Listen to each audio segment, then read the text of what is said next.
Cochin shipyard ലിമിറ്റഡിൽ instructor പോസ്റ്റിലേക്കുള്ള വിശദാംശങ്ങളാണ് ഇന്നത്തെ എൻ്റെ വീഡിയോയിൽ ഉൾപ്പെടുത്തിയിരിക്കുന്നത്. മറൈൻ എഞ്ചിനീയറിംഗ് ട്രെയിനിങ് ഇൻസ്റ്റിറ്റ്യൂട്ട് കൊച്ചിയിൽ കോൺട്രാക്ട് ബേസിസിലാണ് പോസ്റ്റിംഗ് വരുന്നത്. അപേക്ഷ സമർപ്പിക്കേണ്ട അവസാന തീയതി മെയ് 9 അപ്പോൾ നമുക്കതിന്റെ വിശദാംശങ്ങളിലോട്ട് പോകാം. ആദ്യം തന്നെ നമുക്ക് ക്വാളിഫിക്കേഷൻ എന്താണെന്ന് നോക്കാം. അപേക്ഷിക്കേണ്ട സ്റ്റേറ്റ് ബോർഡ് ഓഫ് ടെക്നിക്കൽ എഡ്യൂക്കേഷനിൽ നിന്ന് മെക്കാനിക്കൽ എഞ്ചിനീയറിംഗിൽ ഡിപ്ലോമ പാസ്സായിരിക്കണം. അതേപോലെ എക്സ്പീരിയൻസ് പറഞ്ഞിട്ടുണ്ട്. ഇന്ത്യൻ അല്ലെങ്കിൽ ഫോറിൻ ഗോയിങ് ഷിപ്പുകളിൽ കുറഞ്ഞത് 5 വർഷത്തെ എക്സ്പീരിയൻസ് ഉണ്ടായിരിക്കണം. അതല്ലെങ്കിൽ ഒരു സെയിലിംഗ് എക്സ്പീരിയൻസ് ഉണ്ടായിരിക്കണം. നെക്സ്റ്റ് എക്സ്പീരിയൻസ് ആയിട്ട് പറഞ്ഞിരിക്കുന്നത് എക്സ് ഇന്ത്യൻ നേവി അല്ലെങ്കിൽ കോസ്റ്റ് ഗാർഡ് അംഗങ്ങൾക്കായിട്ട് കുറഞ്ഞത് 10 വർഷത്തെ എക്സ്പീരിയൻസ് ആവശ്യമാണ്. അതിൽ ഒരു 6 വർഷം കപ്പലുകളിൽ സെയിലിംഗ് എക്സ്പീരിയൻസ് ഉണ്ടായിരിക്കണം. നെക്സ്റ്റ് മുൻഗണന പറഞ്ഞിട്ടുണ്ട്. അത് ഇൻഡസ്ട്രിയൽ അല്ലെങ്കിൽ മറൈൻ ട്രെയിനിങ് സ്ഥാപനങ്ങളിൽ പരിശീലന പരിചയമുള്ളവർക്ക് മുൻഗണന ഉണ്ടെന്ന് പറഞ്ഞിട്ടുണ്ട്. അതേപോലെ DGS അംഗീകൃത സ്ഥാപനത്തിൽ നിന്ന് training for trainers and instructors course പൂർത്തിയാക്കിയവർക്കും മുൻഗണന പറഞ്ഞിട്ടുണ്ട്. ഇനി വേക്കൻസീസ് ആൻഡ് റിസർവേഷൻ ആണ് നെക്സ്റ്റ് പറഞ്ഞിരിക്കുന്നത്. ജനറൽ വിഭാഗത്തിന് UR 2 വേക്കൻസിയാണുള്ളത്. അതേപോലെ OBC 1. അങ്ങനെ മൊത്തം ഒഴിവുകൾ എന്ന് പറയുന്നത് 3. അപ്പോൾ ആദ്യം 3 വർഷത്തേക്കാണ് നമുക്ക് കോൺട്രാക്ട് നൽകുന്നത്. അതിനുശേഷം നമ്മുടെ പെർഫോമൻസ് അനുസരിച്ചിട്ട് അല്ലെങ്കിൽ കമ്പനിയുടെ ഓർഗനൈസേഷണൽ റിക്വയർമെന്റ്സ് അനുസരിച്ചിട്ട് 2 വർഷം കൂടി നീട്ടാനായിട്ടും സാധ്യതയുണ്ട്. നെക്സ്റ്റ് റെമ്യൂണറേഷന്റെ വിവരങ്ങളാണ് പറഞ്ഞിരിക്കുന്നത്. പ്രതിമാസ ശമ്പളം 41,620, മെഡിക്കൽ അലവൻസ് 2,130 കൂടി ചേർത്തിട്ട് ആകെ 43,750 റെമ്യൂണറേഷൻ ആയിട്ട് പറഞ്ഞിരിക്കുന്നത്. അതുപോലെ പ്രായപരിധി 62 വയസ്സ് വരെ ഉള്ളവർക്ക് അപേക്ഷിക്കാം. അതായത് മെയ് 10, 1963 അല്ലെങ്കിൽ അതിനുശേഷം ജനിച്ചതായിരിക്കണം. പ്രായം കണക്കാക്കുന്നത് മെയ് 9, 2025 ആണെന്നാണ് നോട്ടിഫിക്കേഷനിൽ വ്യക്തമാക്കിയിരിക്കുന്നത്. അതേപോലെ സെലക്ഷൻ പ്രോസസ്സ് വന്നിട്ട് അപേക്ഷകർക്കൊരു പ്രാക്ടിക്കൽ ടെസ്റ്റ് ഉണ്ടായിരിക്കും 100 മാർക്കിന്റെ. ഇതിന്റെ സ്ഥലം എന്ന് പറയുന്നത് നടത്തപ്പെടുന്നത് CSL കൊച്ചി ആയിരിക്കും. അപ്പോൾ CSL ലഭിക്കുന്ന അപേക്ഷകൾ പരിശോധിച്ച് യോഗ്യത തെളിയിക്കുന്ന സർട്ടിഫിക്കറ്റുകൾ വിലയിരുത്തിയിട്ടാണ് ഷോർട്ട് ലിസ്റ്റ് ചെയ്ത അപേക്ഷകരെ മാത്രമാണ് പരീക്ഷയ്ക്ക് വിളിക്കുന്നത്.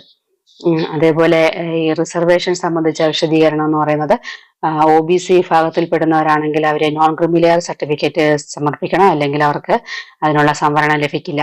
അതേപോലെ PWBD വിഭാഗത്തിന് കുറഞ്ഞത് 40% ഡിസബിലിറ്റി ഉണ്ടായിരിക്കണം. അതിന്റെ ഡിസബിലിറ്റി സർട്ടിഫിക്കറ്റും അവര് സമർപ്പിക്കണം. നെക്സ്റ്റ് വിദ്യാഭ്യാസ യോഗ്യത സംബന്ധിച്ച കുറച്ച് ഇൻസ്ട്രക്ഷൻസ് ആണ് പറഞ്ഞിരിക്കുന്നത്. അപേക്ഷകർ നേടുന്ന ക്വാളിഫിക്കേഷൻസ് AICTE സംസ്ഥാന കേന്ദ്ര സർക്കാർ അല്ലെങ്കിൽ അപ്രോപ്രിയേറ്റ് സ്റ്റാറ്റ്യൂട്ടറി അതോറിറ്റി അംഗീകരിച്ചതായിരിക്കണം. അപ്പൊ തുല്യ യോഗ്യതയുള്ളവരാണെങ്കിൽ അവർ ഇക്വലൻസി സർട്ടിഫിക്കറ്റ് സമർപ്പിക്കേണ്ടതാണ്. എക്സ്പീരിയൻസ് സംബന്ധിച്ച കുറച്ച് ഇൻസ്ട്രക്ഷൻസ് ആണ് നെക്സ്റ്റ് പറഞ്ഞിരിക്കുന്നത്.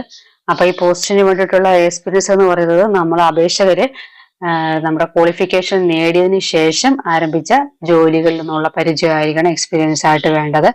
അത് ജോലി പരിചയം കണക്കാക്കുന്നത് മെയ് 9, 2025 വരെയുള്ളതാണ്. അപ്പൊ നമ്മളെ ക്വാളിഫിക്കേഷൻ നേടിയതിനു ശേഷം ആരംഭിച്ച ജോലികളിൽ നിന്നുള്ളതായിരിക്കണം നമ്മുടെ എക്സ്പീരിയൻസ് എന്ന് പറയുന്നത്. അപ്പോൾ നിലവില് പ്രൈവറ്റ്, പബ്ലിക് അല്ലെങ്കിൽ സർക്കാർ മേഖലകളിൽ ജോലി ചെയ്യുന്നവരാണെങ്കിൽ അപ്പോയിന്റ്മെന്റ് ലെറ്റർ അല്ലെങ്കിൽ ഓഫർ ലെറ്റർ കൂടാതെ പുതിയ ശമ്പള സ്ലിപ്പൊക്കെ അപ്ലോഡ് ചെയ്യണം. അതേപോലെ എക്സ് സർവീസ്മാൻ ആണെങ്കിൽ discharge certificate, book, pension payment order upload ചെയ്യുക. അതേപോലെ ആംഡ് ഫോഴ്സിൽ ജോലി ചെയ്ത സമയത്ത് മറൈൻ എഞ്ചിനീയറിംഗ് മേഖലകളിലുള്ള അനുഭവം ഉണ്ടായിരിക്കണം, അതായത് എക്സ്പീരിയൻസ് ഉണ്ടായിരിക്കണം. അതേപോലെ കോസ്റ്റ് ഗാർഡിൽ നിന്ന് വിരമിച്ച കാൻഡിഡേറ്റ്സ് ആണെങ്കിൽ ഇതേപോലെ ഡിസ്ചാർജ് സർട്ടിഫിക്കറ്റ് ഉണ്ടായിരിക്കണം. കൂടാതെ മറൈൻ എഞ്ചിനീയറിംഗ് മേഖലകളിൽ ലഭിച്ച എക്സ്പീരിയൻസ് സർട്ടിഫിക്കറ്റും ഉണ്ടായിരിക്കണം. അതേപോലെ നമ്മൾ സർട്ടിഫിക്കറ്റ് വെരിഫിക്കേഷൻ സമയത്ത് എല്ലാ ഒറിജിനൽ സർട്ടിഫിക്കറ്റുകളും നേരിട്ട് ഹാജരാക്കണം.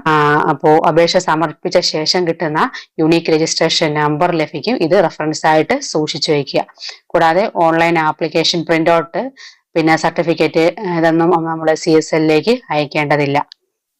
കോൾ ലെറ്റർ ഓർ സെലക്ഷൻ ഷെഡ്യൂളിനെ കുറിച്ചാണ് പറഞ്ഞിരിക്കുന്നത്. അപ്പോൾ CSL വെബ്സൈറ്റിലൂടെയോ അല്ലെങ്കിൽ ഇമെയിൽ വഴിയോ ആണ് ഇതൊക്കെ അറിയിക്കുക. അതുകൊണ്ട് തന്നെ CSL വെബ്സൈറ്റ് കരിയർ പേജിൽ CSL കൊച്ചി ഇവിടെ ആണ് നമ്മൾ അപ്ഡേറ്റുകൾ പരിശോധിക്കേണ്ടത്. അപ്പോൾ ഇനി നമുക്ക് ആപ്ലിക്കേഷൻ ഫീ നോക്കാം. ഫീസ് വരുന്നത് 300 രൂപയാണ്. ഓൺലൈൻ വഴി മാത്രമാണ് ഫീസ് അടയ്ക്കാനായിട്ട് സാധിക്കുക. അപ്പോൾ മെയ് 9 വരെ അടയ്ക്കാനായിട്ട് സാധിക്കും. CSLന്റെ ഓൺലൈൻ ലിങ്ക് വഴി www.cochinshipyard.in എന്ന വഴിയാണ് അപേക്ഷ സമർപ്പിക്കേണ്ടത്. അപ്പോൾ SC ST PWBD ഇവർക്ക് ഫീസ് ബാധകമല്ല. അതേപോലെ നമുക്ക് അപേക്ഷ സമർപ്പിക്കുന്ന സമയം എന്ന് പറയുന്നത് മെയ് 9 വരെയാണ്.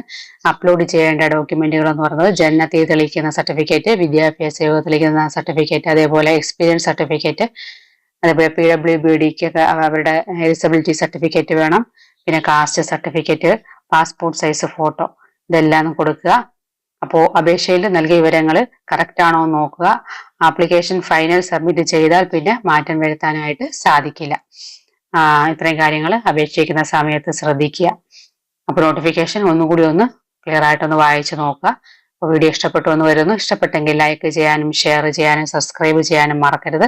നമുക്ക് മറ്റൊരു വീഡിയോയുമായിട്ട് വീണ്ടും കാണാം.